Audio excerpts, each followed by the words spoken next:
Welcome to the Rap Soul Podcast, where we dive deep into the world of music that moves our hearts and gets our feet tapping. This is the intersection of rap and soul music from the 80s, 90s, and 2000s. We appreciate you for listening. Share this podcast with a friend or family member who loves music as much as you do. The podcast is hosted by 12 Kyle. Next up, the Rap Soul Podcast. Thank you for listening. Thank you for downloading. And thank you for subscribing to the latest edition of the 12 Kyle podcast. I'm 12 Kyle. Check this out. On this episode, we're going to take it back. We're going back to 1995. August 3rd, 1995. That was a pivotal day in hip-hop history. On that day, the second annual Source Hip Hop Music Awards took place. Now, if you know about the 95 Source Awards, you know a couple of things happened. You know that Outkast got booed. You know that Snoop Dogg grabbed the mic from Dr. Dre and addressed the crowd when they booed Dr. Dre. And you know that Suge Knight famously got on stage and dissed Puff. However, some of the things that were never talked about were some of the actual awards that were handed out that night. So on this episode, which is part one of two episodes that we're going to do, we're actually going to talk about the awards. We're going to talk about some of the things surrounding the awards and who we would have voted for each award. And of course, we'll get into the controversies. And I've got a special co-host riding with me on this one. My man Eclectik is back in the building. So sit tight. After the break, we will get this podcast jumping. Let's get it.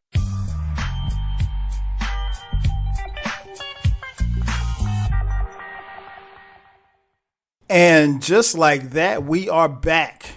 Ladies and gentlemen, thanks again for checking out the latest edition of the 12 Kyle podcast. Once again, I'm your boy 12 Kyle. And as always, man, we got a special co-host. Well, he's really not special, but we'll make him feel special anyway. You know him, the man on my left who's reciting he's deaf. Eclectik is in the building. E, what up, baby? Yo, MCs and my people call me Clek. What up? What up? What's good? What's good? Nothing, man. It's good to be back. Yeah, coming on your show reminds me that I need to start recording again. So you should. Yeah, I know. So, but it's good to be here. We're talking about some good stuff. It's always good to be on the show. And no matter what we talk about, it's going to be funky. So, of course. And you know what's dope, man, is like every time you come on, people always hit me up on social media and they always talk about how well we mesh together. And that's when I'm like, he needs to do more podcasts so people can hear him more. Yeah, so, I'm going to kill it next week. And I got to say, Eclectik on IG, greater than Eclectik on Twitter. It is not. It is not. Twitter was way better. I'm talking about what Your I get. enjoyment. Yes, my enjoyment from you on IG is way better than my enjoyment. Not that you were bad on Twitter, but your IG is kind of popping, man. You are out of control. This man is in a band. I didn't even notice. I'm not in a band. You play at Harlot. Every Wednesday night? Look, man, I just be chilling, man, enjoying the vibes. That's all. And I meant to text you the other night, too, because you posted a video and there was water on your table. I'm like, why is he drinking water? It was no way that there was water. If it was water, listen. It might have been the start-off water. Nah, I don't even get to start off water. Hey, I need to start off water. Nah. If it was water on that table, it was somebody that was sitting next to me's water. Or it was just some kind of optical. Man, I don't drink water on that. Nah. In typical Eclectik fashion, you guys, he manages to post the videos and you still don't see him in the video. you don't want me all in the video. All in the video. Well played. Well, yeah, man, we got you on here, man. We're going to take it back to 1995. Eclectik, before we get started, man, What were you doing August 3rd, 1995? Oh, specifically that day. I think I had a frosted strawberry Pop-Tart for breakfast. Fuck was I doing that day? But 95, I 100% was in college. GSU, where everybody's somebody. Come on, Grambling State. Holding your fate in the palm of my hand, blow you away like it's a part of the plan. Drew Hall or Balder. That's it. But so yeah, I'm chilling. 95, man, I'm in college. Paying attention a little bit. It was a good climate, especially for music. What we talking about? Actually, 95 was like the start of the second golden year era of like life period. You know, so you had the early 80s, 88, 89, and then things kind of leveled off. And then once 93, 94, 95, that's when it started getting popping again, like the new era of almost everything. TV shows, movies, but especially hip hop. It was the second coming of a lot of people's debut. It was their second. It was their sophomore effort or their debuts that shaped what hip hop was going to be. Actually, forever, up until when hip hop died in '99. So, a slow death. Yeah, a slow, painful death. Listen, and I say like, nah, hip hop died. It was so bad. People was making albums called Hip Hop is Dead. It's not just me. Like like people felt it. People just knew it wasn't what it should be. But long live hip hop. No doubt. Now we know 95 was an incredible year for hip hop. Like you said, the mid 90s was everything. And much like you in 1995, August 3rd, 1995, I was actually in college at South Carolina State University. And, I was, outside. So I did not see the event live that we're about to talk about. We're here to talk about the 1995 Source Awards. And now, people all over the world, it's the Source Hip Hop Music Awards. Now, if you are a hip hop fan, you know that is pretty significant because a few things happen. I've seen some hip hop journalists even suggest that it was the day that hip hop changed. Some say it was the day that hip hop died. But we're gonna break it down. We're gonna actually do something a little different. We're gonna talk about obviously some of the events and quote unquote controversy that happened, but we're also gonna talk about the actual winners of these awards. Now, again, I didn't see it live. I saw it much later, and Eclectik didn't see it live either, but we're going to go over the nominees and the actual awards that were passed out that particular night and talk about those, as well as, some of the things that went down and, people getting booed and, people getting verbally assaulted on stage. So let's start right there. The 95 Source Award actually starts off with a death row performance. And the death row performance was dumb long. I mean, like it started off with the Dog Pound. They did What Would You Do? Then the Lady of Rage came through and did Afro Puffs. And then the great late Nate Dogg came on and sang his verse on Ain't No Fun, the clean version. And then that was followed by DJ Quick with Dollars and Cents, who, if I'm not mistaken, wasn't on death row, but he was out there anyway. They just threw him in. He might have been a throw-in or something. And then followed up by Snoop doing Murder Was the Case. So that's how the award show started. And you can tell just by looking at it, it was, the crowd was, they were somewhat receptive, but it wasn't hyped up. It wasn't amped up. And just keep in mind, for those of you who probably weren't around or maybe not even born in 1995, the West, up until the mid 90s, like E talked about, had it on lock, and then 93, 94, the East started coming back. And so that's what the kind of like the temperature was. So you could kind of tell that there was some I hate to say tension, but it wasn't. If you look at it, and it's online for those of you who want to go actually watch the ceremonies on YouTube, but it was different. It was a different kind of show. So that's what started the show. The show was hosted by the great Ed Lover and Dr. Dre. So now they introduced the first award show, the first. I'm getting tongue tied here. The first winners of the awards. So the nominees were. Wait. Go ahead. Before you get into the nominees, there's a couple of things that I want the listeners to know. One,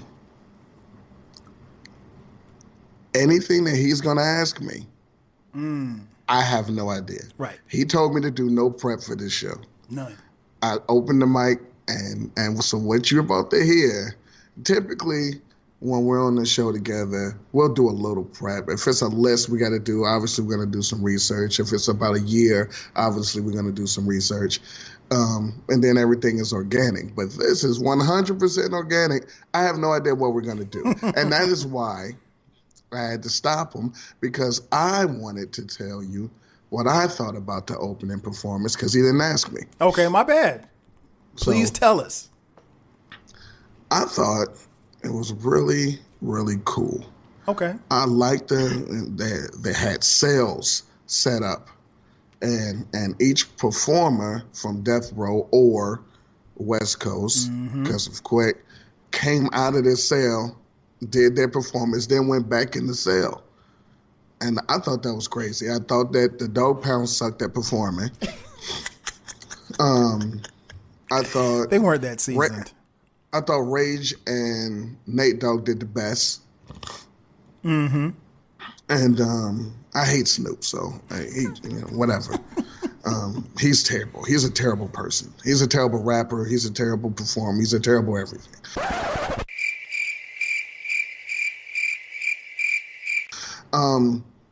But I thought the crowd gave him love. They were super popular at the time. They were. I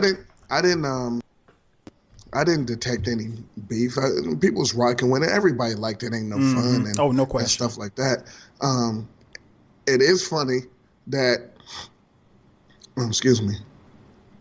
Quick performed a diss track live on an award show. I don't think anybody's ever done that. That's just like the Grammys come out. Grammys come on, and then Jay-Z just gonna do Takeover. Like, wait a minute,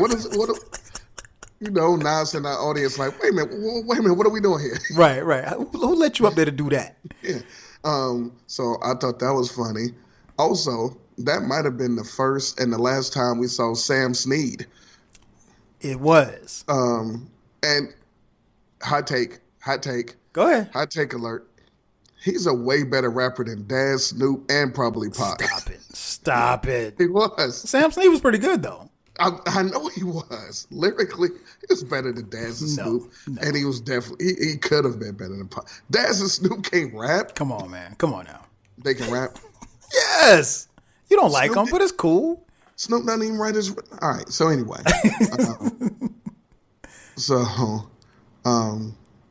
Also, Easter egg for anybody who has seen the award show. As I mentioned, they were all in cells before they performed. And did anybody, or since I'm talking to you, but listeners, put in the comments or tweet or Instagram us, did you see Tupac in the cell?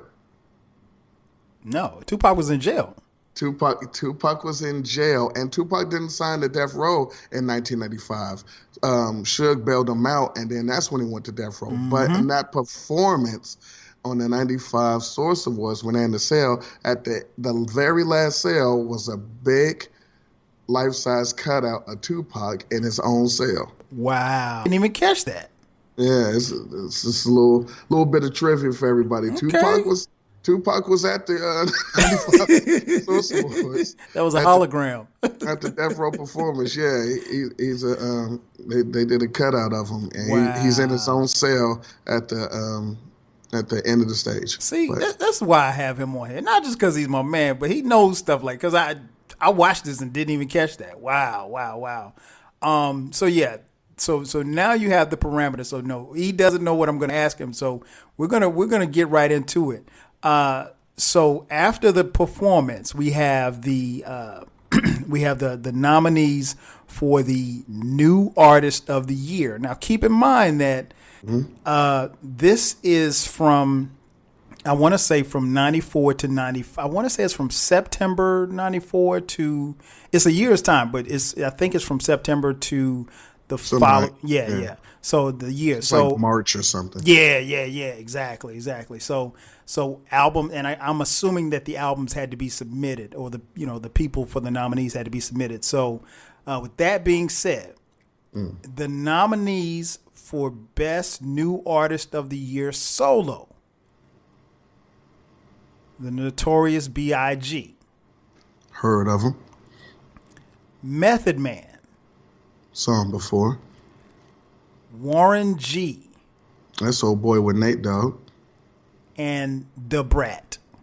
A tat on that ass. Yeah. And the winner was Biggie. So if you're choosing, who are you taking?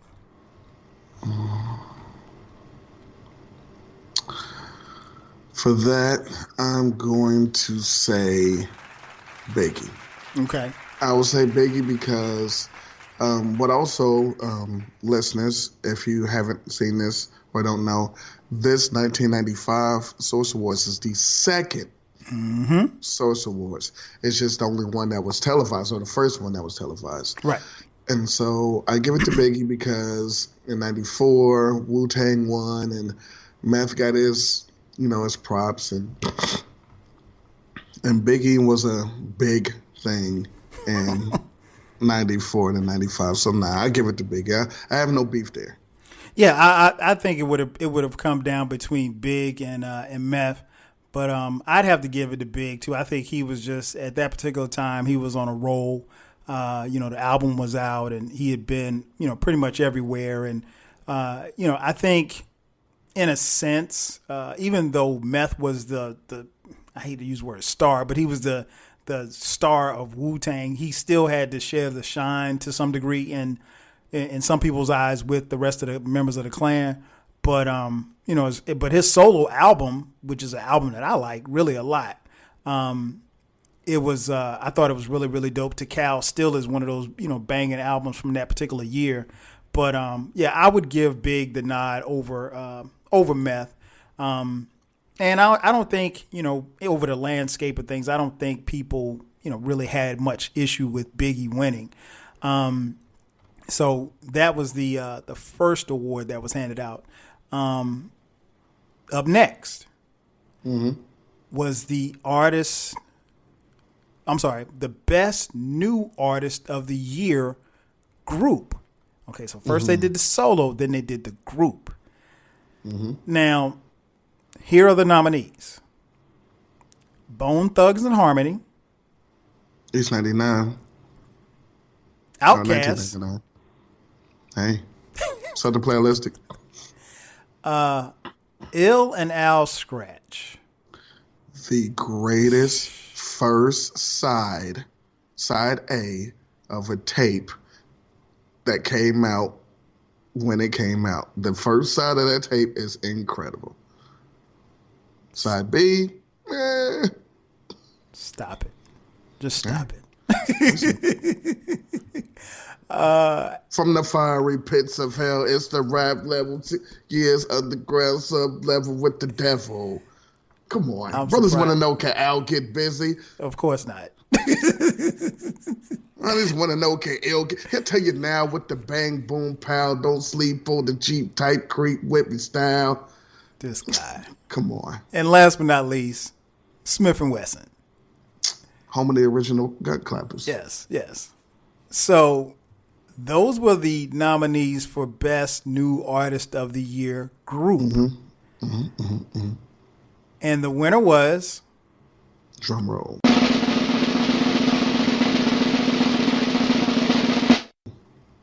Outkast. Boy, did they get a reception when they won. I think we'll sum it up by saying they got the reception that I would have gave them.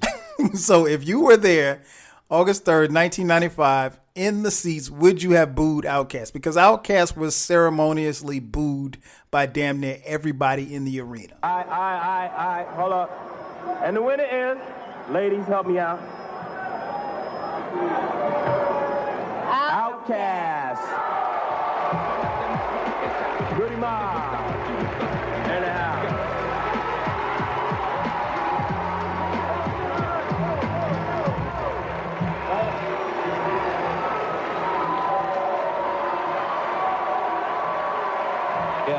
Yeah. Word. What's up? Goody Mob in the house, you know what I'm saying? Want to say what's up to New York, you know what I'm saying? Because we from down south, you know what I'm saying? There's New York up in this, you know what I'm saying? Are y'all in here? You know what I'm saying? This y'all city. You know what I'm saying? We just want to say, you know what I'm saying? We'll say what's up to all the original MCs out there, people like that who got their own stuff. So what's up, Dre? Yeah, first of all, you know what I'm saying? We want to thank God, just, you know what I'm saying, dead serious, because if it weren't for him, you know what I'm saying, we wouldn't be here. But it's like this, though. I'm tired of folks, you know what I'm saying? The closed-minded folks, you know what I'm saying? It's like we got a demo tape and nobody want to hear it, but it's like this, the South got something to say. That's all I got to say. Yeah. Nah, I'm going to tell you this, because I remember this. I wouldn't even boo them, because I didn't hate them then. I just didn't like them. But I did 2 of my 4 songs that I like by them are on that album. So I would have just been like, all right, I don't agree, but I wouldn't have booed them. But boy, was it funny. Also, what I remember is, was it Pepper? Pepper. It was Salt and Pepper. Yeah, Salt and Pepper and Kid from Kid and Play, they actually announced the winner. I don't even remember. And they sounded so, well, you wouldn't remember. They were so disgusted. Yeah, because she read the thing and she was just like, and the winner is Outkast? Like, yuck. Yeah, they weren't impressed at all. They weren't impressed. So before we go into a deep dive about this, I'll ask you, E, if you're the judge, you got to make that call on who wins that award. Who are you handing the trophy to? All right, now it was Outkast, L&L, Bone Thugs, Smith and Wesson. I probably would have gave it to Bone Thugs, and I'm not a Bone Thugs fan either, or at all. Like, I've never purchased their music. Really? I don't have any of their songs in my Serato or iTunes. No First of the Month? No nothing? No, I hated that song. I have more Outkast songs in my iTunes than I do Bone Thugs because it is 4-0. I have 0. But if I'm basing, I would have gave it to them. Okay. Just off the strength, put it like this. At that awards, Bone Thugs performed. Mm-hmm. And they had to go through like 3 or 4 songs. And the crowd loved it. The crowd was rolling with it. Outkast didn't even perform, which probably is a great thing, but they went on stage, and even if they did go on stage, remember at that time they only had that album. That was it. Album. You're right. They wouldn't have been able to do 3, 4, 5 songs like that and got that reaction. So I would have gave it to Bone Thugs. So here's how it would have shaken out for me. I definitely would have given it to Outkast. But I will say that, like you mentioned, as far as Bone, the East 99 album was dope. I actually bought that album. But the weird thing for me with Bone is that, like, I bought that album and the second album as well. But like, I didn't care about your money. Man, you know how it was, man. Music dropped, man. We had to cop. If it dropped, we was gonna cop. It's just, and plus I was getting CDs for free at that time. So, okay. Take me. Well, I mean. All right, man. Shouts to the 5-finger discount. Go ahead. Statute of limitations passed, right? Mm-mm. Oh shit. So gotta go pay for 1 and get 7. So that's how it was. Oh, shit. Was it a Random House? No, I had a partner that worked at a record store. All right, go ahead. So I would give it Outkast, man. Southern Playalistic Cadillac Music was a dope ass. Bangs to this day, one of my favorites. And I think, and I've spoken about, Outkast and their significance, to what that album and what they did for the South. But I will say this. I was, like everybody else, really, really surprised at, what happened. And obviously we remember Andre's 3000 getting up on stage and saying, the South got something to say. Which is so, shut up. But I mean, what else? But when you look at that, what else could he have said? Because nothing. He could have said thank you for the award and went off the fucking no, he stage really wanted to say like fuck all of y'all. That's what he wanted to say. But he was in New York, so he couldn't. South got something. They got something to say, and the South been running it ever since. I mean, so really, he was very kind of prophetic, if you will, and I think. Yes, he was. And I think, but I think that was a defining moment for, not just Outkast, but for Southern acts because, for a long while in hip hop, they weren't respected because, nationally there was, the acts like Luke. And, so for a long time, Southern music was just known as I'm glad you said that. Go ahead. Oh, I'm glad you said that. Two points. Mm-hmm. Point one, when he went up there and looked like an idiot talking about the South got something to say, Big Boy was just like, hey, yo, shouts to, thanks for the shit. Hey, thank you. And then this dude. So that wasn't a big thing then in 95 or 96. It wasn't, they didn't put in the source or on Yo MTV Raps or Rap City, like, this went down and they got booed and Dre said the South got something to say. Right. That That wasn't a big thing until, man, like 80 aliens came and then nobody cared. Stop it. Don't try to. No. Revisionist history. No, you're right. No, it wasn't. Because when he said that, that's when everybody. No one cared. No one cared. I cared. I'm from the South. No. What I'm saying is, it wasn't like, I got you. Then the next day, the South Goody Mob came out and did T.I., who was like 12. That was wasn't like a thing. 7 years old. Yeah, come on. So that's point one. When people like somebody, they always try to point something, because remember when they did this? It's the reverse. Saying when he said that, it's like the reverse of bringing up old tweets. Mm-hmm. When someone get popular, look what they used to say. Yeah, so then when dudes start popping, it's like, and say he been on that. Remember in 95 when he's like, shut up. Nobody even. So that's point one. Point two, if I remember this correctly, and I might not, but right after he said that, the fucking Tootsie Roll guys came out. You one step ahead of me, yeah. And started fucking the stage with the shirts off. So that's what the South had to say. Man, shut up. All right, I'm done. Go ahead. No, you good. It was. I think it was a great moment. Now, like you said, it's revisionist history. No, it didn't change anything. Like the next day, I mean, Goody Mob didn't drop like hit him up or anything like that. But I think when we look back at it, we'll see what happened, and that was a defining moment for them. And it was just like they figured, okay, well, hey, we're going to be who we are, and we're not worried about being accepted by anybody else. And I think that was... Man, if he would have said that probably would have made some noise then. But he didn't say that. Yeah, he was The South mad. got something to say. All right, okay, then what? Yeah. Shut up. He's like, man, I got to get off this stage before I start cussing. If you would have said what you just said, people would have been like, oh, shit, you know what? All right, let's see. But the South got something to say. All right. Get off the stage, man. You're not even weird yet. No. He wasn't weird yet. No, he was. Yeah, you're not even weird yet. Shut up. If he came up there, if he was weird, we would have been like, all right, well, what's the weirdo have to say?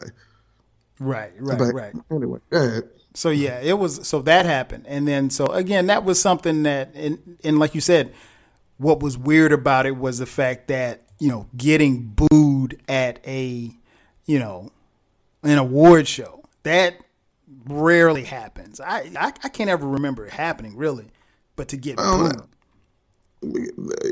I get the source props because unlike the American Music Awards and the Grammys, they had real people out there. It was fans. Yo, no question. There was, artists that was like, nah, we not gonna front. And one could say, well, the awards was in New York, so they had the New York bias, which I'm not saying that they didn't, but I mean, the source was based out in New York, so they wasn't gonna be in LA, and anywhere else wouldn't have made any sense. Mm-hmm. Yeah, that's true, so, and that's something that I think people can't afford to lose sight of, because you're right. This wasn't just industry people. I mean, like now, at the time of this recording, if you watch the Grammys, if you watch, the BET Awards, and sidebar, I wish I had time to talk about how the BET Awards, the hip hop BET Awards, get recorded and played back like 2 months later, and we let them get that shit off, and nobody even checks BET on that. Meanwhile, because it's the Source Awards' fault. I know. I blame Vibe magazine. No, it's the Vibe. You remember the Vibe Awards? Oh yeah, Vibe. Okay, well, it's both. It's their fault. It's not BET. It's wait a minute, what happened with the chair and then the gun? Yeah. Oh yeah. Nah. Yeah, we're not doing this live. You guys know how to act. So so we go from that to like you mentioned. They get booed, and they go to commercial, and they come back, and they have a performance by the 69 Boys doing the Tootsie Roll, which was interesting in and of itself. Followed by a performance with whoa. You're not glossing over the 69 Oh, I mean, Boys if you want to talk about the 69 Boys, we can talk about it. I 100% want to talk about the 69 Boys performance. Go ahead. Everyone, a few things. One, this performance would and could never happen now. Do tell. We had 4 or 5, I don't know, we had 69 boys. I don't know how many boys, but the boys was there. And there was not a single woman in sight. But everybody on that stage was twerking and popping their ass. I repeat, there was not a woman on the stage. This is true. At one point, shirts were off, and there were ass popping and floor grinding on the stage. I repeat, there were no women on the stage. If this would have gone down now, it just wouldn't have. And it would have been, if it was going down now, it would have been a ton of women, and the guys would have just been over to the left doing their song. But here's the thing. They weren't booed. Nope. Outkast was booed. They were not booed. They was like, all right, get it off. They were not, and it's very important. I want people to understand, they just hating on the South. And then no. 69 Boys came out right after. Right after that, did the most pause AO performance in the history of hip hop rap. And have never been invited back. But they did not get booed. They got their whole thing off. Also, Kyle, you're a fan of the 69 Boys. No, I'm not. Yes, you are. Shut up. Here's the thing, and this was a debate at the bar a few weeks ago, actually. This is fun. This is a fun debate. Play this with your friends, even though I'm going to give you the answer. Mm-hmm. The Tootsie Roll song. Mm-hmm. Lyrics say, cotton candy, What's the next line? Sweet or gold? You are wrong. Really?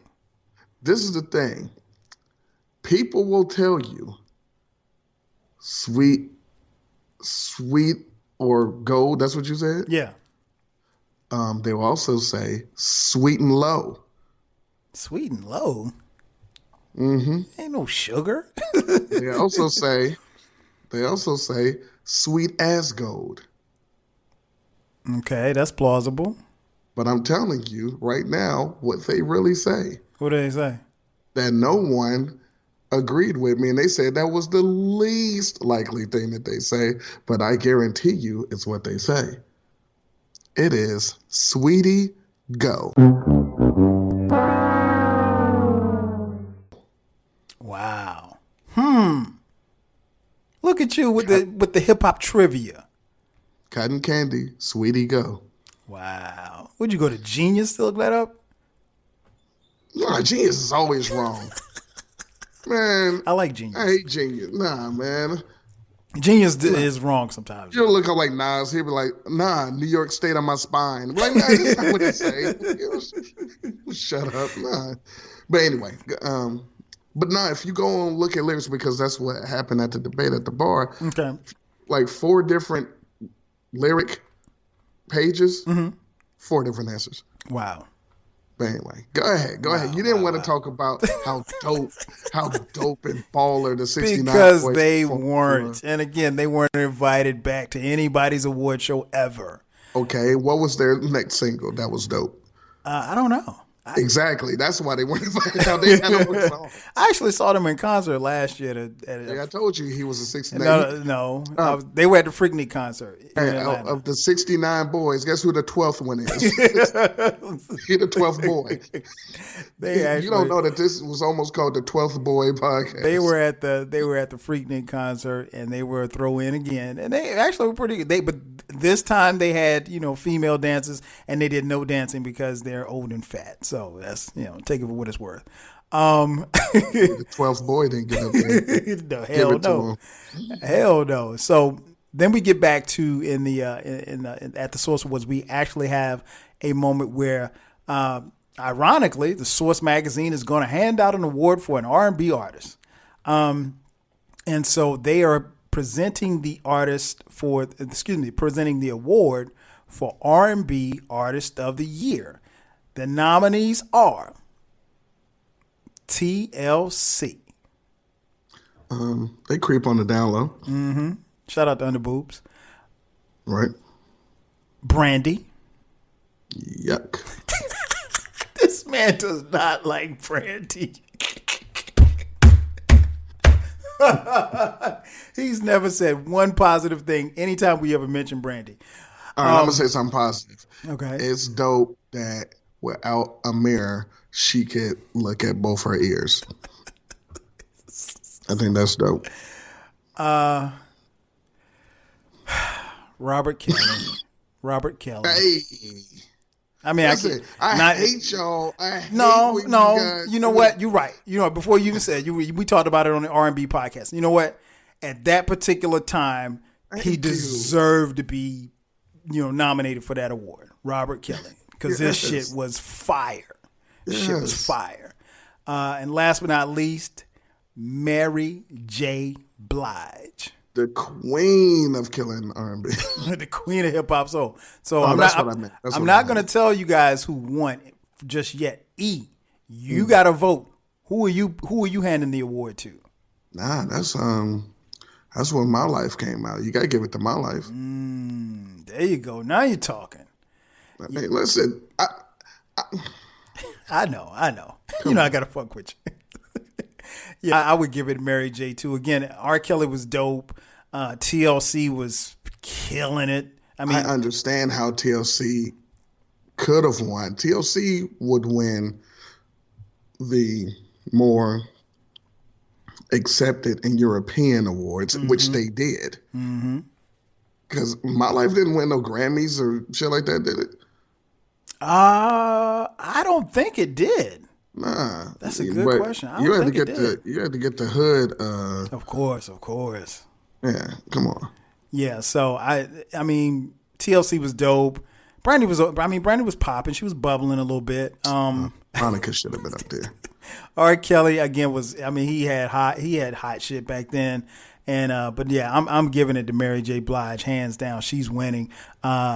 This award actually was presented by, this is when we had the clip of ODB. Actually, they actually let ODB present an award, which was funny in and of itself.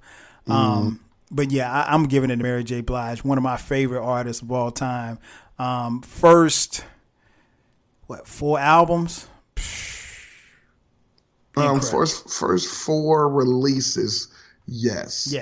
Incredible. Anything after that, man, it's a single hand there, but y'all can ultimately keep it. Kind of checked out a little bit myself. Hey, maybe we need to do a podcast about why we stopped listening to certain people. I'm down. Oh yeah, I'm down with it too, because we got a long list of people we stop fucking with. So we had that, and that was again a great look. A little different because, again, it's the Source Awards actually, honoring an R&B artist. But, I mean, Mary J. was definitely more than just R&B. And, like you said, she had love everywhere. So the next part of the award was the Pioneer Award.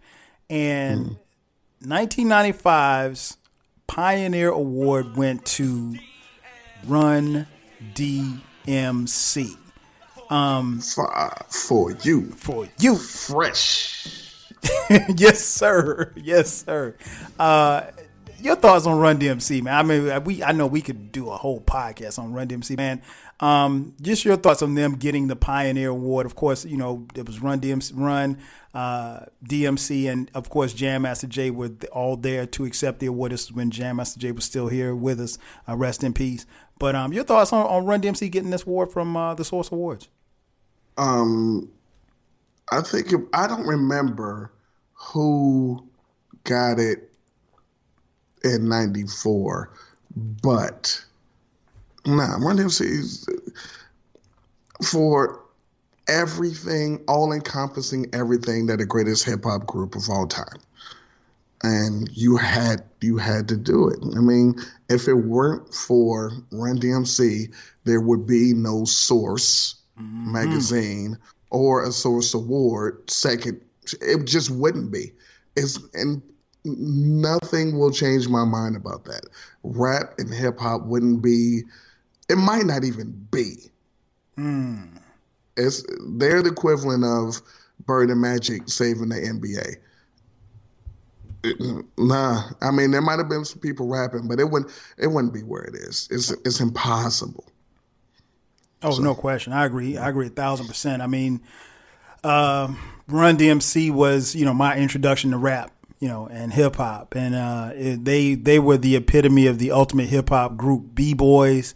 I always laugh when I think about it because for a long time in my house, raising kids, my kids didn't know who Run was. They just thought he was a cool dude on Run's house. Like they didn't know. They only associated him with his kid. It's like, oh, that's Diggy's dad. Like, and that's Angela and Russell's and JoJo's dad. So he's definitely Angela's dad now because he look at Instagram. Like, oh yeah, and Vanessa. Like, oh yeah. Oh my gosh, they have grown up for real, really grown up. But that's another story for another day. Yeah, okay, put that on air. So yeah, it was good to see that, man. I mean, it's still tough for me to see, them without Jay, because that's what we grew up on. I mean, I go back to 1984 with Run DMC and watching the Rock Box video, and I just remember me and a couple of my friends, we wanted to be like those dudes, man. And anybody I think that started listening to hip hop in the mid to late 80s, Run DMC was one of the torchbearers for the genre. And of course, then you got Crush Groove. So I mean, like this award, how sometimes we watch award shows and people get these bogus awards that really don't deserve it. I mean, it gets no better than it's aptly named the Pioneer Award. There probably weren't any bigger pioneers at that particular time than Run DMC. So no, you get no argument from me on that one. And then the Source Awards is still, moving on.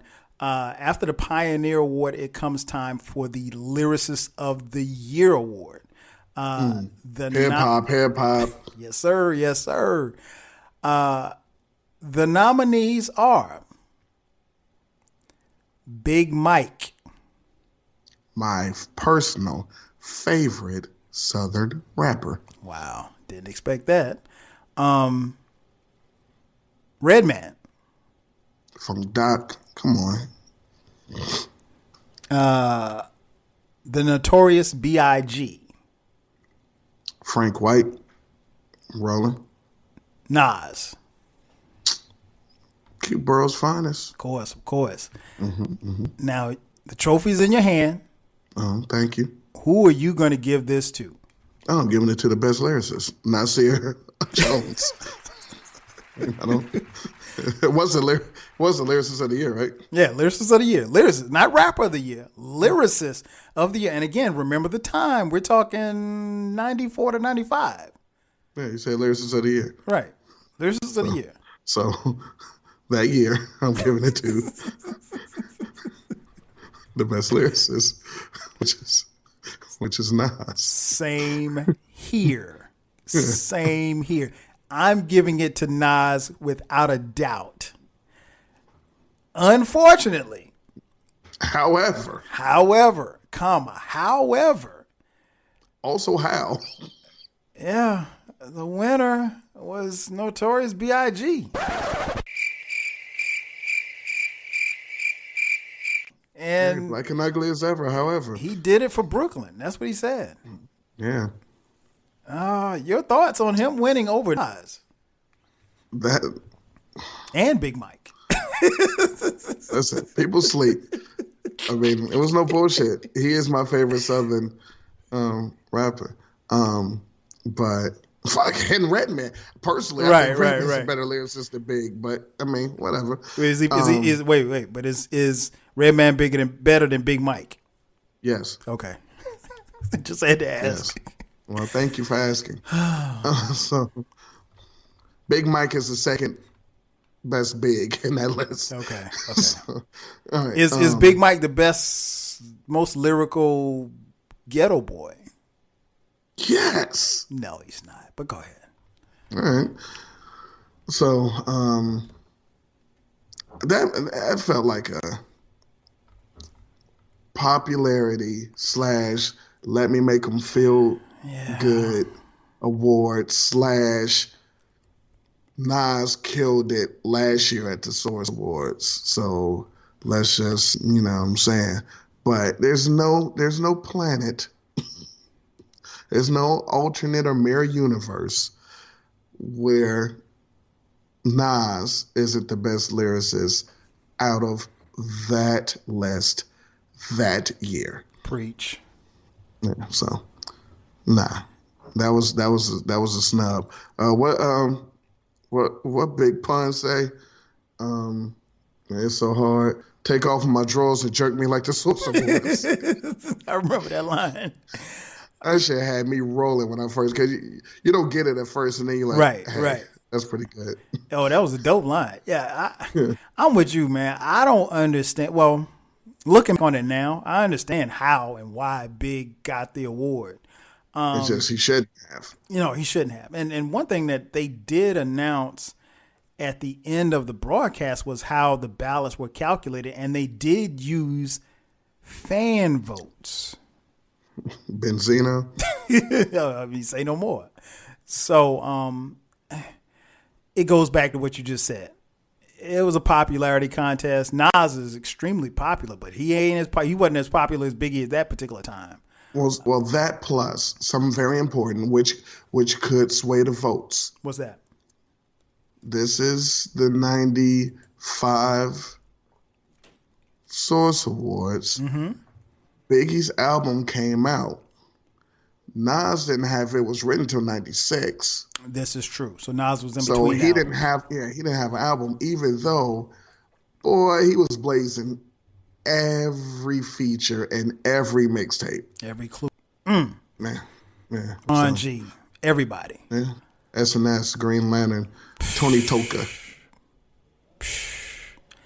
Yeah, man, I'm with you, man. It was definitely a popularity contest, and again, that's no knock to Big. And I know you Big fans are going. I mean, don't get me wrong, I'm a big fan too. But Lyricists of the Year, I think, to E's point, that if Biggie got the nod, it's strictly because his album came out that particular year or in that time frame in which they did the voting or whatever calculations.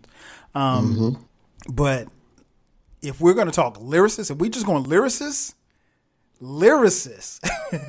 because let me just double check the I'm looking at the award. It says Lyricist of the Year. Yeah. If we're going Lyricist of the Year, then you got to give it to the best lyricist. Yeah, that's what. Funny concept, right? So that's not. Also, listen, and I'm saying this for the third time. My favorite Southern rapper, but how he get nominated? What's happening? What's going on with the nominees? I'm glad you said that, because when I went back and as I was doing some research for this, when I went back and actually watched this, I didn't know what the nominees were. I knew who the winners were, but I didn't know who the nominees were. So I actually sat and watched this. And when Big Mike came, I was like, huh? I just said it real loud. I was like, huh? Big Mike? That could have been Math. That could have been Keith Murray. Yeah, we're talking 95, 94, 95. Yeah, it could have been CL Smooth. It could have even been Common. He was still kind of since then. Right. It could have been. But listen, I will say this. A wise man once said, fly hoes and chains and swanking things. Yeah. Big Mike. Yeah, I like Big Mike. Mike. He's not my favorite ghetto boy, but I like Big Mike. So that's how the Source Awards is rolling at this point. Next up, we had the award for the Video of the Year. So we go from Lyricist of the Year to Video of the Year. The nominees are Natural Born Killers, Dr. Dre and Ice Cube, Snoop Doggy Dogg, Murder Was the Case. I wish it was. Coolio, Fantastic Voyage. Come the fuck. And Craig Mack, Flavor in Your Ear. Great song, not a dope video. Yeah, so we're talking videos. We're not talking about the songs. So these are probably the worst videos of the best video didn't even get nominated. Okay, so what? Yeah, before you even tell us your answer, what video did you think should have been nominated? It should have had to Give It To You by the Brat. That video is crazy. Oh, okay. Had a lot of cameos in that joint too. That is the one video that I wish I could have been at the set for. That video is incredible, and the song is dope. Yeah, it's like a remix. It's not the one that's on the album. Everything about that is crazy. Nah, man, come on. I can name 20 videos that came out that year that was better than. Come on, man. You could have put any of the Biggie videos up there. Yeah. You could have put Bring the Pain. Oh, yes. You could have put Regulate. You could have put I Used to Love Her. Come on, man. These are the videos you could have put. You could have put The Most Beautifulest Thing. Keith Murray on that Lexus. Yeah. Come on. Yeah. Stop. You could have put Sugar Hill up there. You could have put and who made Sugar Hill? New York City's 90s Sosa, AZ. Come on. He makes his way into every podcast we do. I didn't say his name. I mean, I might as well. I didn't say his name. I might as well. I didn't say his name. I mean, go ahead. They could have put any. Those are nothing. None of those videos that were nominated was better than any of the ones I said. Yeah. It's though. I don't know how the songs weren't even better. And the video. These were these were good. But there you go. You went right where I was going. Flavor in Your Ear was a dope ass song with an incredible remix, but the video, it's not video of the year material. No. Fantastic. Come on, man. Come on. You didn't slippity slide? No, hell no. I hate Coolio. Well, let me take it back. I don't hate Coolio. I dislike Coolio. Which is weird because the people you're just listening. Kyle wears his hair like Coolio. I did never, ever in your life see me with my hair looking like that. But yeah, so ladies and gentlemen, Kyle and Skylar both wear the I would never have Skylar's hair like that. She'd kill me. So the winner was Dr. Dre and Ice Cube for Natural Born Killers. I mean, if you're going to do it, you might as well do it off of nostalgia, and they back together and they did a video, I guess. Yeah, if it was mine, I'm giving it to Flavor in Your Ear. At least it wasn't stupid. The other ones were just stupid. I would probably give it to, of the four, I'd probably give it to Natural Born Killers too. But that's just of this four. Now, again, I don't think this was the best video of that particular time, but, Dr. Dre wins the award. And, of course, Dr. Dre comes on stage and, here come the boos. And that's when Snoop Dogg grabs the mic and famously says, y'all ain't got no love for Dr. Dre. I 100% thought that Suge came before the Snoop. No, he came after that. I am 1,000%. No. You know what? I'm sorry. Dre got booed he got booed. He was up there. He wasn't up there that long. He got booed. I don't remember him getting booed. I just know he went up there. You know what it was? He was. You're right. He wasn't booed like Outkast. Booed like Outkast. But there was some boos. He wasn't on stage that long, but things were starting to bubble a little bit in the crowd. So you're right. No, that came the Snoop jumping on the stage didn't come until next. The only reason why I was so sure of this is because of my hatred of Snoop and how fake he is. But we'll get to that.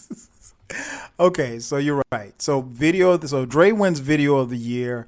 Then we come back. I think they go to commercial. Come back with a Bad Boys performance. And when I say everybody from Bad Boy performed, I'm talking about everybody from Mace, Puff. Mace was not there. Not Mace. I'm sorry, Puff, Faith. I meant to say Faith. Faith, Junior Mafia, and man, let me tell you something. When Lil' Kim came out there, Kim, that's version 1. That's the Kim. Original recipe. That's the Kim I remember. Yeah. And the crowd ate it up. What? They love Lil' Kim. And then, of course, Biggie closed it out. Listen, go ahead. This is people with astute eyes notice certain things. One, boy, even though he got nominated a couple of times, and laid it off. Boy, Puff and Big really didn't fuck with Craig Mack. They did not like this. Yeah, Craig Mack did perform too. They had Harv Pierre as his hype man. Fucking Harv. Puff didn't come out dancing with him. You didn't see Puff until you saw Biggie. Matter of fact, I am 90% certain Craig wasn't even sitting in the same row with them. I'm telling you. Yeah, man, it's sad. Rest in peace to Craig Mack, man. I mean, I don't know, man. You and I talked about it before, I think on your podcast. It just, what could have been and what probably should have been with Craig Mack. Biggie got the shine, and Craig Mack had, a dope. Biggie had the shine, and Craig had the bigger song. Yeah, he had a dope first album. I mean, Hey, man. Well, hey, It's what can you do? crazy. Yeah. It's crazy. But also noticeable, they just skipped Lil C's whole verse. And they Didn't should even have. have him. They should have. Come on. They were pressed for ain't like time, he wrote man. it. Big wrote it. They, So I mean, they were Jesus pressed for Christ. time. They had to get to Kim. They gave Total the one verse. Yeah, Total perform. You're right. Faith came out. Faith. They got it up for Faith too. As they should. Well, I mean, for that Faith album and that My Life is neck and neck in my life. So slept on. Loved, but so slept on by the masses. One thing, and since we're talking about this award show, I've heard people say that Puff fanned the flames of the shit with Suge, because from what I thought the Suge thing happened before the Bad Boy performance. When you go back and look at it, because hold on, go ahead. Okay. Because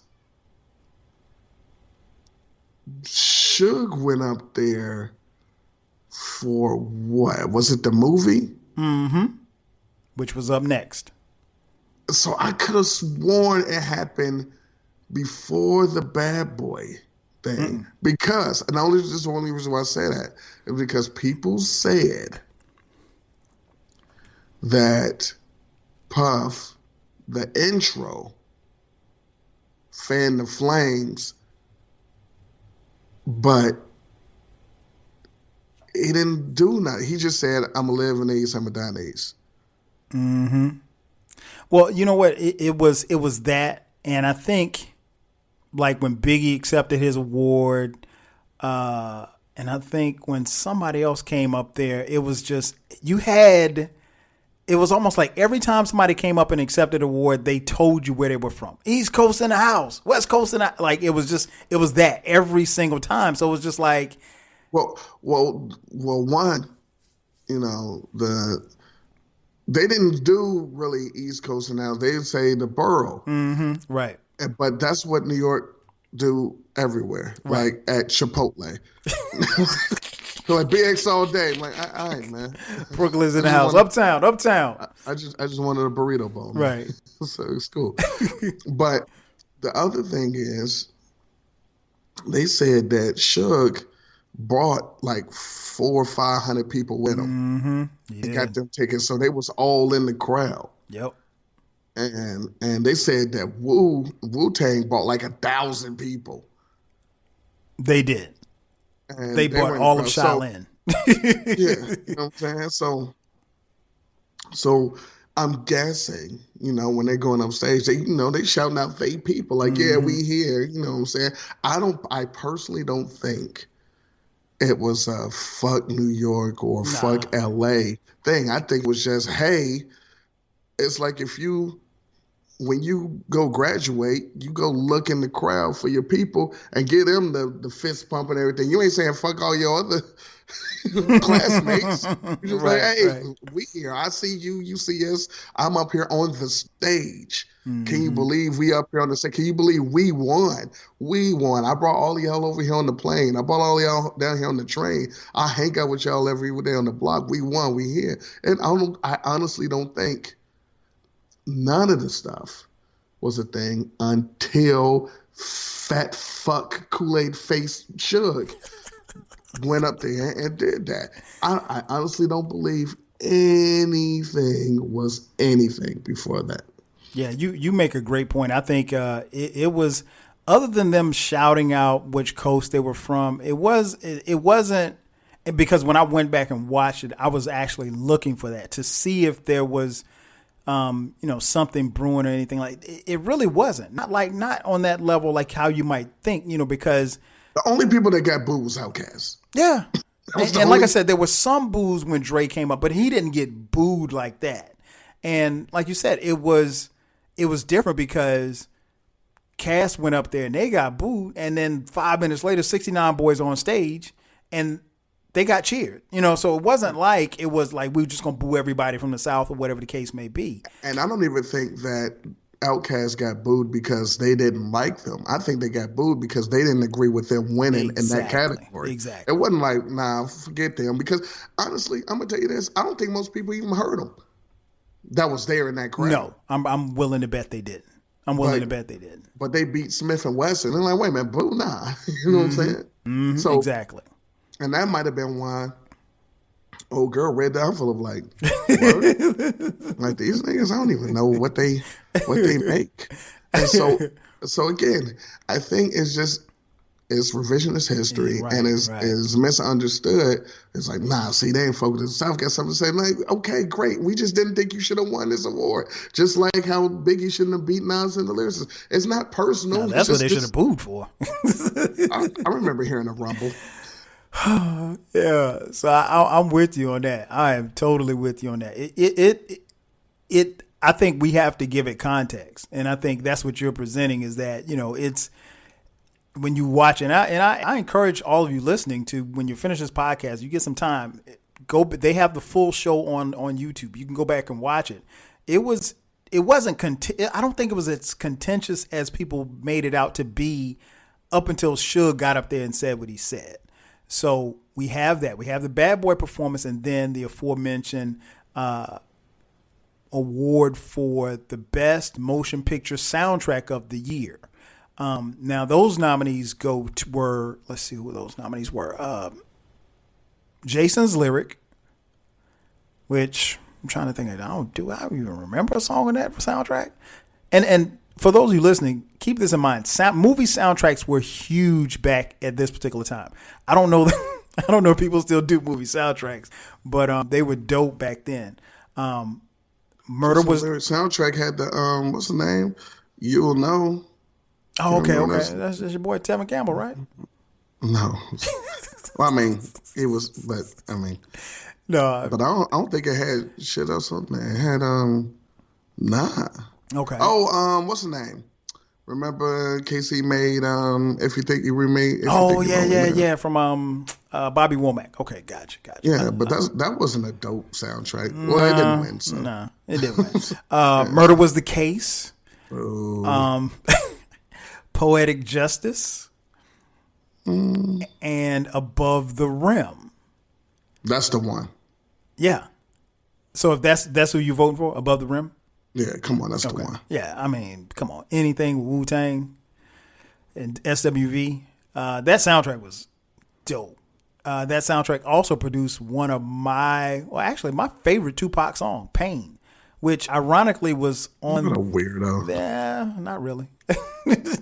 It was on the tape, but it wasn't on the CD, which was weird. It wasn't dope. I love that song. That's my favorite Tupac song. So Above the Rim wins, and that's when Suge Knight gets up on the stage and, utters those famous words. First of all, I'd like to thank God. Second of all, I'd like to thank my whole entire Defo family on both sides, you know what I'm saying? I'd like to tell Tupac to keep his guards up. We riding with him.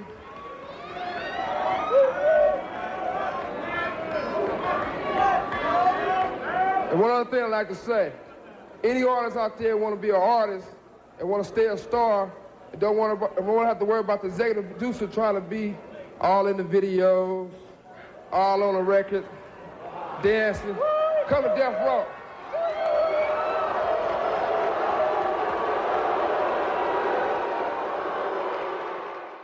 And so you have that.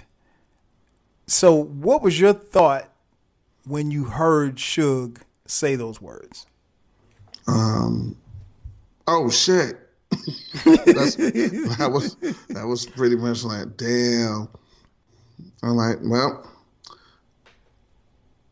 I don't know what's about to happen because we know he there. Right. And see, this is what I'm saying. No. It happened. I do not believe that happened before the performance. Yeah, it is. Go back, check it out. I mean, after the performance, I thought he performed after he said that. No, they have it. Actually, they have it time stamped on here. The Bad Boy performance was at the 44:11 mark, and the motion picture. Shit, look at you. Yeah, I do know I do my homework, man. The Suge thing was at the 56:55 mark. So, all right, but I was just like, yo, that's wild. I don't know why you're going in, because again, if you look at the show, nothing this entire show up until this point said anything about LA or West Coast or Dre or Snoop, or the words death row wasn't even mentioned since they performed at the beginning of the fucking show. So up until that point, nothing. So then when that happened, you like, first you're like, oh shit, but then you're like, where'd that come from? That's exactly what I said. Why would you even? That's the equivalent of him going up on the stage and just telling everybody how much he liked Domino's pizza. Just like, what? Why are you up here saying that? Well, number one, why are you up here anyway? I was thinking the same thing, but I think he was the executive producer, I think. Yeah, no, the Brother Real soundtrack was on Death Row, the song. Okay, I mean, the album. But it's like, you the money. Do you buy? Man, Dre don't get up there, and because didn't Dre go up there with him? No, he was up there. I want to say with Sam Snead. Sam Snead, yeah. Or no, it wasn't Sam Snead. It was the other weird dude, something boy, Danny Boy. Yeah, I think it was Danny Boy. Wow. I got a good memory. You do. But something boy. MC something boy. Oh man, see, look, now I got to come out every time. Now I got to be young Lil MC something boy. Hey, that shit would fly. You put that on IG. You little young something boy. Well, he must be nice. What's the SoundCloud? Oh shit. But you stupid. You know the name of my first single gonna be? What's that? My Guns is Hot.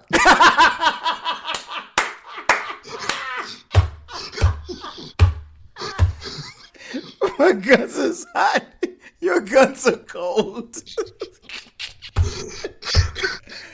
Yo. Oh God. All right. Oh man, that was a good one. I told y'all he gets off a good one every now and then. Seems like one every podcast. Oh man, that's funny. But nah, it was just like, where'd that come from? Because it was really no beef up until that. Mm-hmm. And really, I always joke around and say he could have been talking about Jermaine Dupri too. I mean, we know he lied and said he did. Yeah, but come on, Suge, we knew. Like 20 years later, yeah, he said that. Come on, Suge, we knew who you're talking about.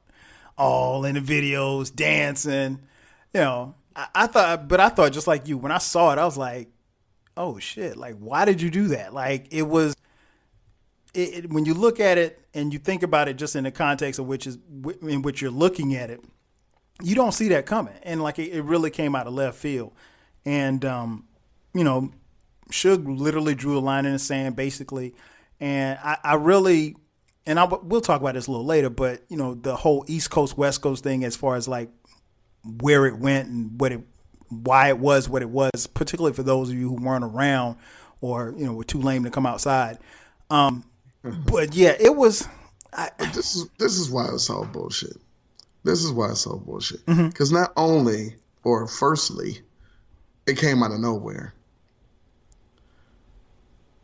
For the rest of, I'll just say, for the rest of that show, every time someone that was not from the West Coast went on stage, said, yo, we all good. Everybody's good. We love everybody. Right. They ain't got nothing to do with nothing. No smoke. They was like, props to everybody. We don't care about no East, West. Mm-hmm. Puff tried to squash it 3 different times. He did. on the show. It's just that motherfucker. It was like, nah, we good. And he hugged Snoop. He did. After that. He did. Man, He come on, man. You said we're going to talk about the East Coast, West Coast thing later. So go ahead. Yeah, Go ahead. So when we have that moment, and then the next moment after that is the award for Producer of the Year, which is... I think I remember these nominees. Of course you do. I think I do. Producer of the Year. The nominees were Easy Mo B. Slave. Yes. Pete Rock. Don't need to say anything. Come on, man.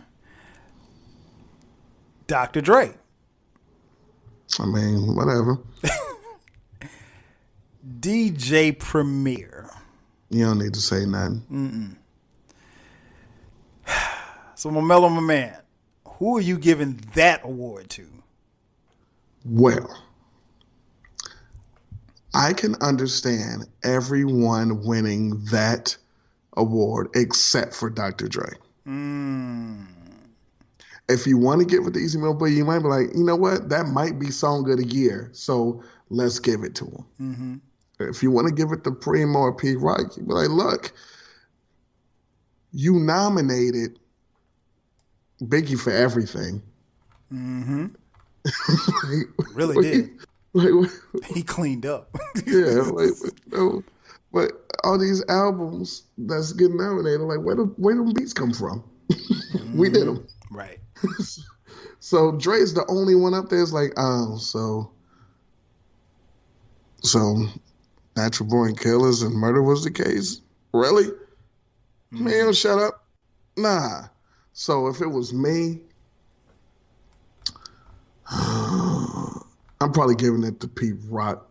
Ooh. But I'll probably give it to Pete Rock. Only reason why I'm saying Pete Rock is because he was doing like beats for Nas and all these other niggas that around that time. I mean, Primo was doing the Gangstar album, but Gangstar wasn't nominated for shit. Nope.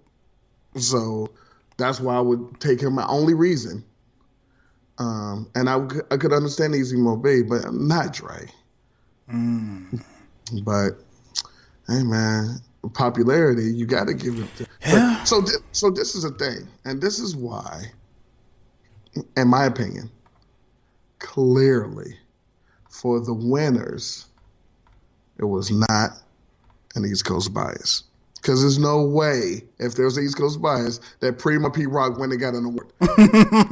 This is true. I but agree. Also, very important, I want to say, this is why these awards were the best. Because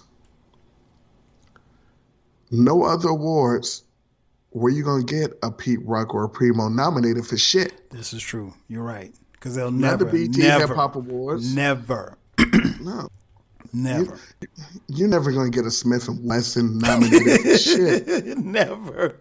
Hey, you'll never have an Ill and Al scratch ever again. Nominated, no. And that's why these awards were so important, because these were the closest we were ever going to get to people who made the shit we actually listened to, who were actually dope, getting their just desserts. Facts. It was never before or since. The closest thing we got was the Vibe joints, and they tried to be like the American Music Awards. Yeah, really. I didn't particularly care for those.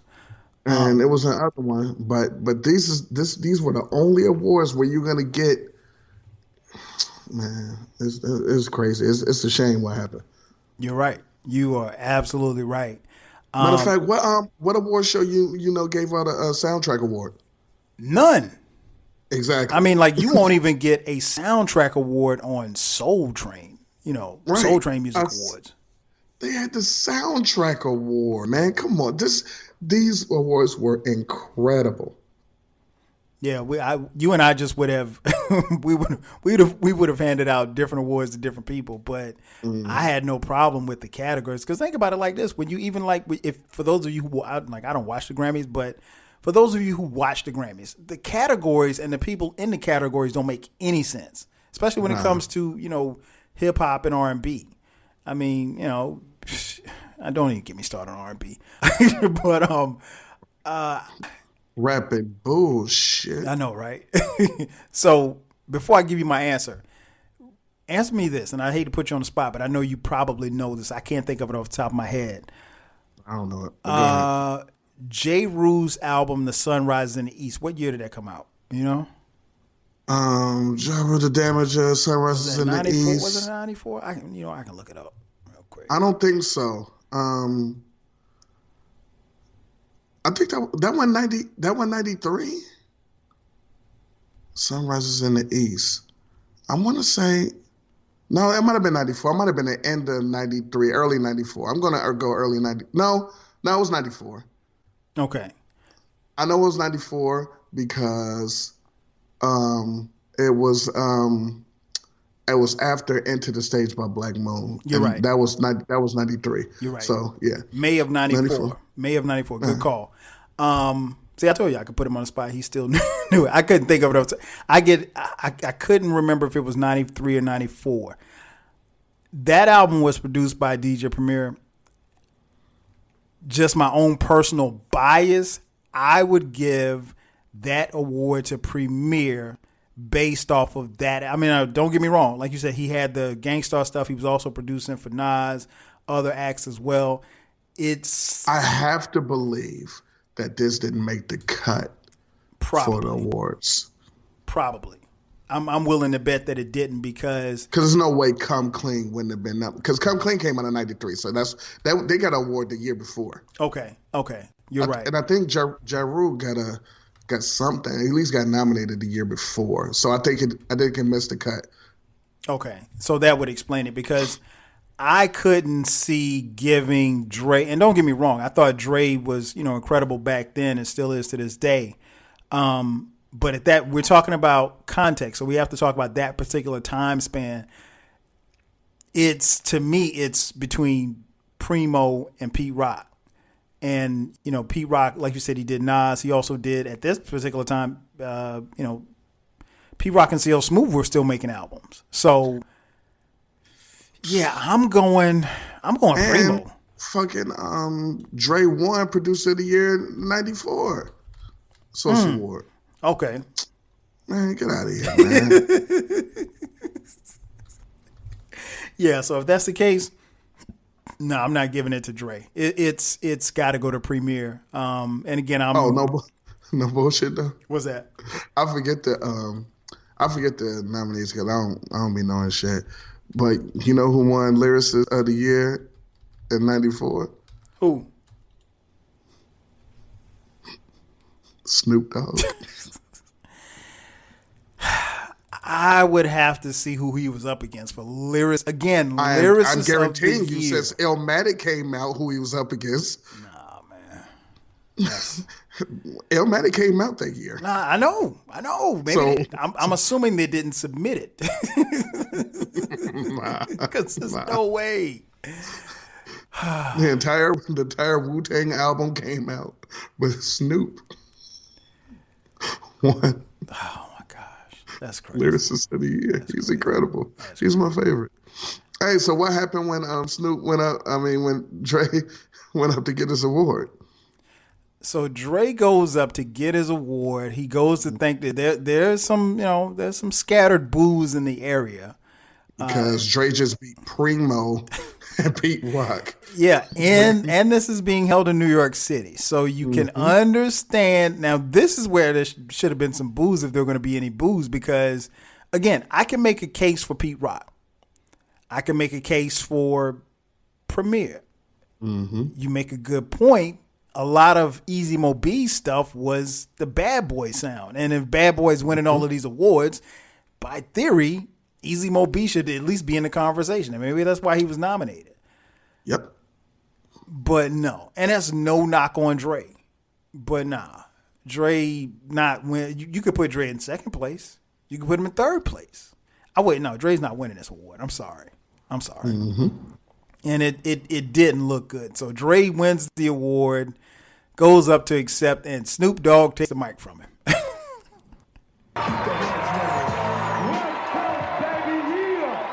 In the hell. What? Wait. The East Coast don't love Dr. Dre and Snoop Dogg? The East Coast ain't got no love for Dr. Dre and Snoop Dogg and Death Row? Y'all don't love us? Y'all don't love us? Well, let it be known then. We don't give a fuck. We know y'all East Coast. We know where the fuck we at. East Coast in the motherfucking house.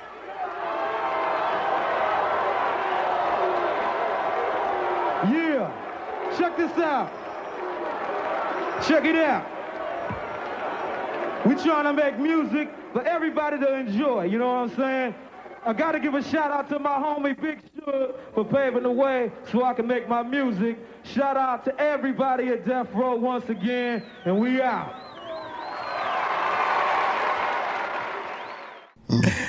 And says, y'all don't have any love for Dr. Dre and Snoop Dogg. We know we're East Coast, you know, and of course, you know, they're beeping it out or whatever like that.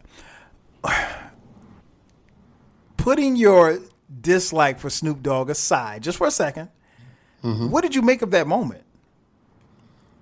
Again,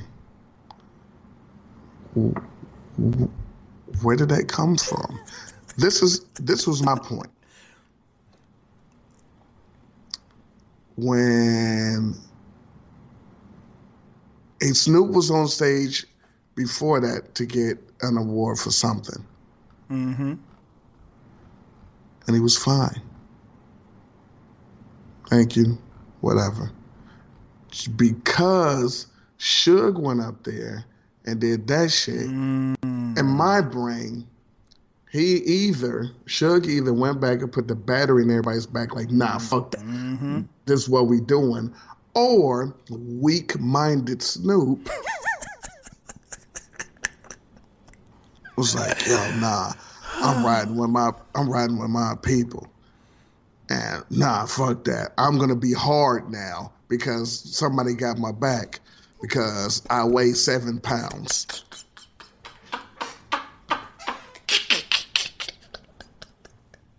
And y'all ain't got no love for what? You winning all the awards. What are you talking about?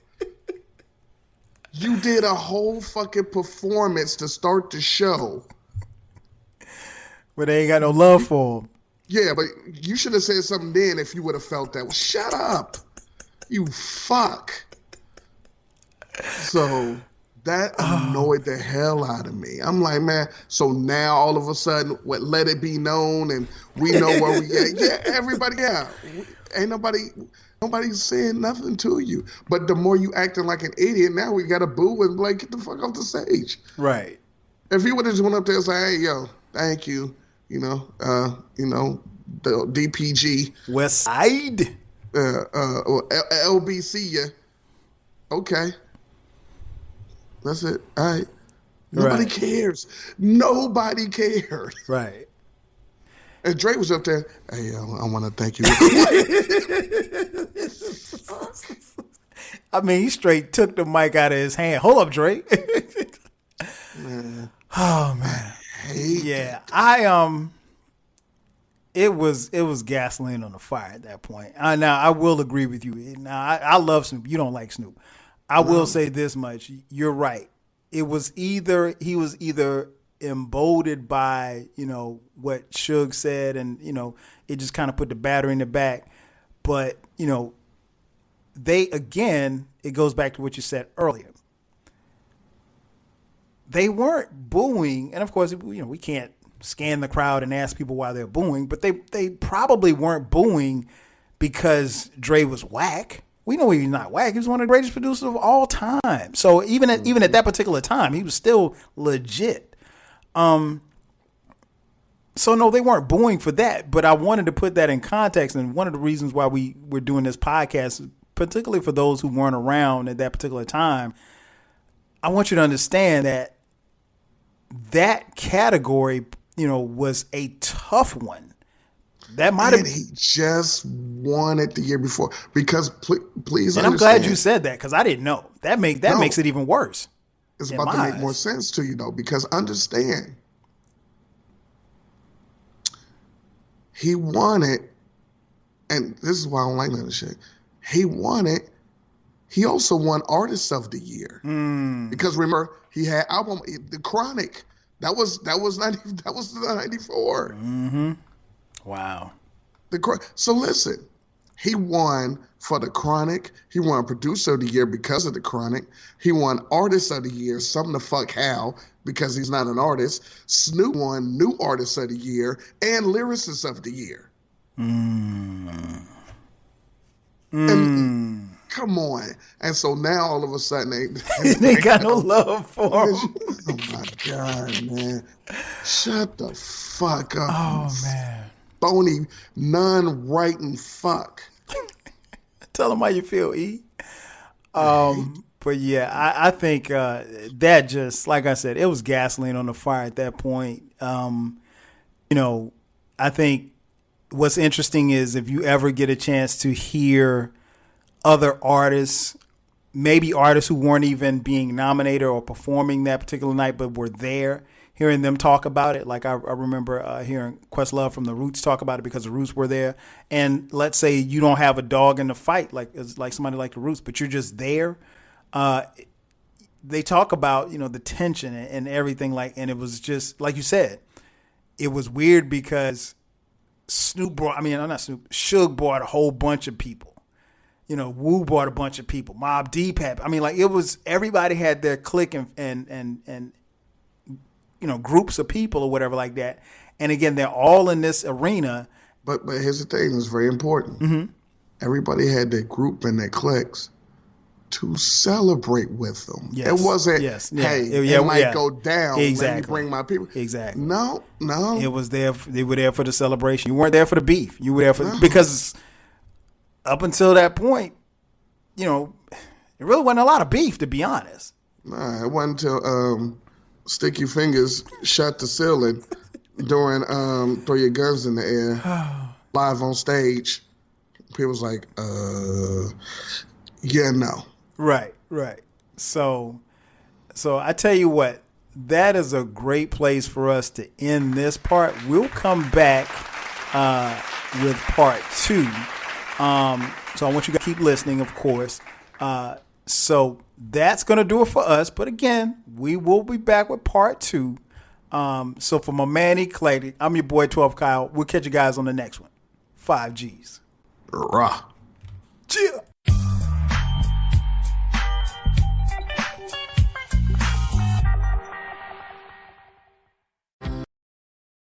Thank you for listening. This concludes the episode. Be sure to subscribe to the Rap Soul podcast. You can find the podcast wherever you get your podcasts. Follow the podcast on social media. And feel free to continue this discussion on our Reddit page.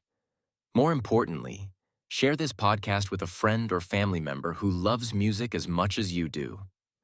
Until next time, 5,000.